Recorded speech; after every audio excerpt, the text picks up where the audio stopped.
This is a journey. Every stretch, every hold, every breath in and out captures more than just movement. It captures your beliefs. It captures your values.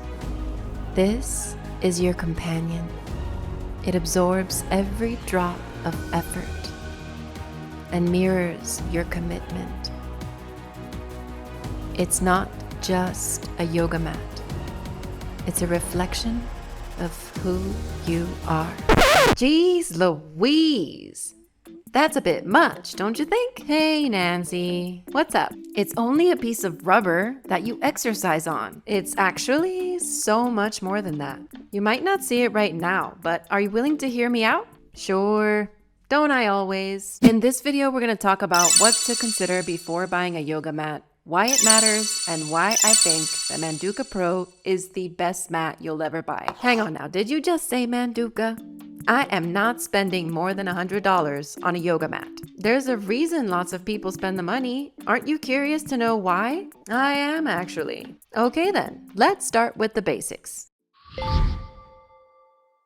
Okay, so before buying a yoga mat, you may want to consider these three things: the support, the craft, and the brand. You want a mat that supports your bones, your joints, and provides a safe space for your body in general.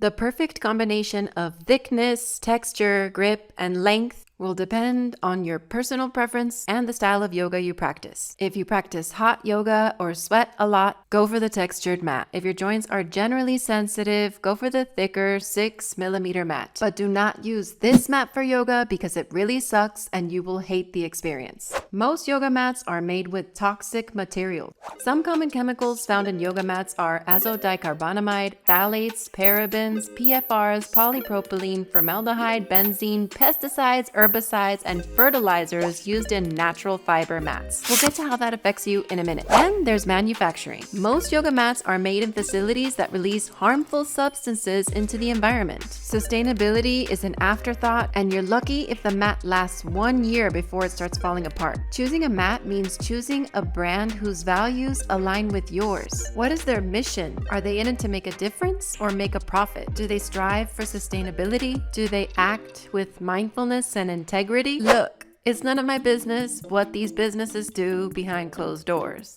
I'm just trying to buy a yoga mat.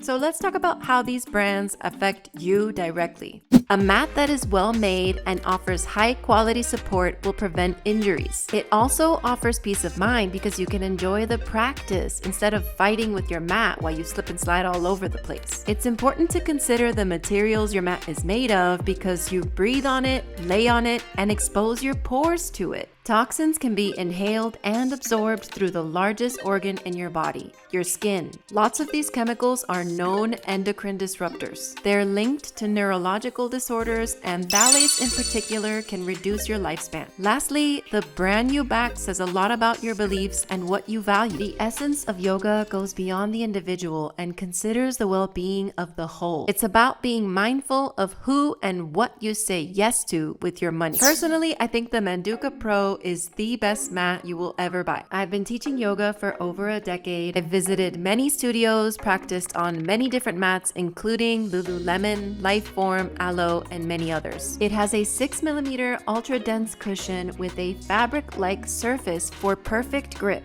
and underneath it has a dot pattern for stability so the mat doesn't go anywhere. It's really easy to clean and disinfect because of its closed cell construction that seals out moisture and bacteria. It's made from certified OEKO Tex Standard 100 PVC Class 1 articles for babies and toddlers. There are no phthalates, no harmful substances, and it's manufactured in an emissions-free facility in Germany. And it has a lifetime guarantee, which positioned Manduka as one of the industry's earliest leaders in sustainability before it was a thing. By the way, even though the PVC used in the Manduka Pro is tested to the highest standard, if it still rubs you the wrong way, the Manduka Eco is made from 100% natural, non-Amazon tree rubber. and I might be the only weirdo on YouTube that actually loves that smell. The 𝒂𝒂 was the first mat I purchased after I finished teacher training in 2014. That smell will always have a special place in my heart. After I bought my first mat, I became super obsessed with Manduka. I have the blocks, the straps, the bolsters, the towels, the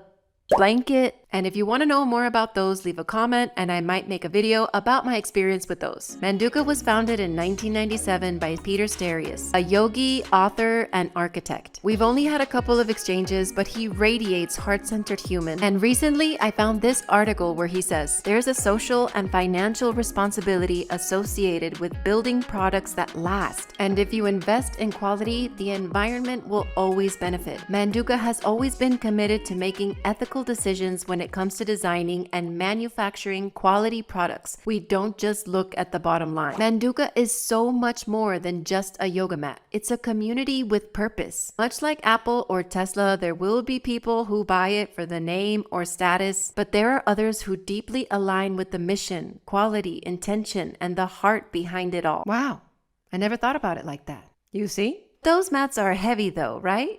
Not if you have one of these. Ooh, cool. Now you know the real reason to care about your yoga mat. And once you've found the one that makes your heart sing, take good care of it. Follow me here to get my yoga mat cleaning recipe and other recipes featuring this secret ingredient.